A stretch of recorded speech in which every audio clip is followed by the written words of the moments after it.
Bonjour à toutes et tous. La Minute Quantique d'Amour, c'est un pas de plus dans la conscience de notre pouvoir créateur. Aujourd'hui, j'ai envie de vous parler un petit peu plus du rapport aux émotions, le rapport entre les émotions et le mental. Et j'ai choisi ce sujet parce qu'il y a eu plusieurs événements là, qui se sont passés dans ma vie personnelle et de thérapeute dans mon cabinet qui m'ont indiqué que ce rapport, cette articulation entre mental et émotionnel sont souvent peu clairs pour les personnes. De quoi s'agit-il ? Eh bien, je vis un événement, une situation, j'attire à moi quelque chose qui se passe dans ma vie et il est très important de me poser la question fondamentale: qu'est-ce que je ressens face à cette situation, à cet événement ? C'est la première question à me poser. Parfois, il peut y avoir un petit temps de latence. Je suis ici, c'est un événement important, une situation difficile. Je peux avoir un petit état de sidération, ce qui s'appelle cet état de choc un petit peu, où c'est une forme d'anesthésie en fait. Donc si c'est le cas, c'est très important de l'accueillir et ensuite, quelques heures plus tard par exemple, me reposer la question: qu'est-ce que je ressens face à cette situation ? Et souvent, c'est là que ça se joue, c'est le mental reprend le pouvoir. C'est-à-dire le mental va vous faire croire des choses. Vous allez accepter de croire des choses à partir du mental. Par exemple, je sais que tel événement ou telle situation va se produire. Je l'ai prévu à l'avance, donc avec mon mental, je sais quelque chose. Et puis, l'événement ou la situation arrive.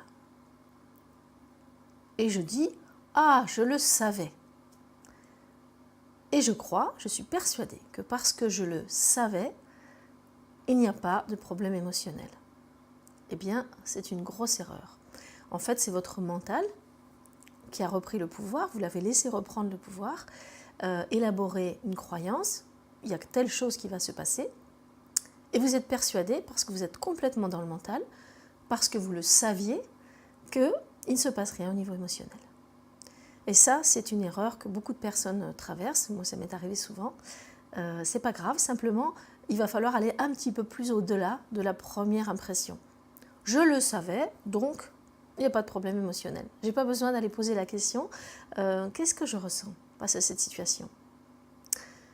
Donc, vous allez un petit peu plus loin et vous acceptez de vous poser la question. Oui, ok, je le savais. Et en même temps, qu'est-ce que je vis face à cette situation maintenant qui n'est pas théorique, mais qui se passe réellement dans ma vie ? Est-ce que je vis de la tristesse, de la déception, de la colère ? Est-ce que je ressens un sentiment d'injustice ? Est-ce que je me sens coupable ? Voilà, je me pose toutes ces questions, je passe en revue toutes les émotions et je vérifie que mon mental n'a pas repris le pouvoir, que je ne me raconte pas une histoire avec le mental.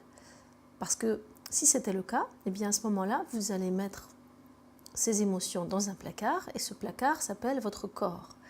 Voilà, je vous rappelle que les émotions, il n'y a que deux possibilités. Ou bien je les exprime, ou bien je demande à mon corps de les contenir. Et il y a risque ensuite d'accident, de mal-être, de maladie ou de symptômes. Donc, pour cette minute quantique d'amour, je vous invite à revenir à cette question essentielle. Je vis une situation. Que sont mes ressentis face à cette situation ? Je m'accorde un temps pour le regarder. Je m'autorise à vivre et accéder à mes émotions, quelles qu'elles soient. Alors je vous souhaite une très très bonne pratique et puis je vous dis à très bientôt, dans le champ du cœur bien sûr.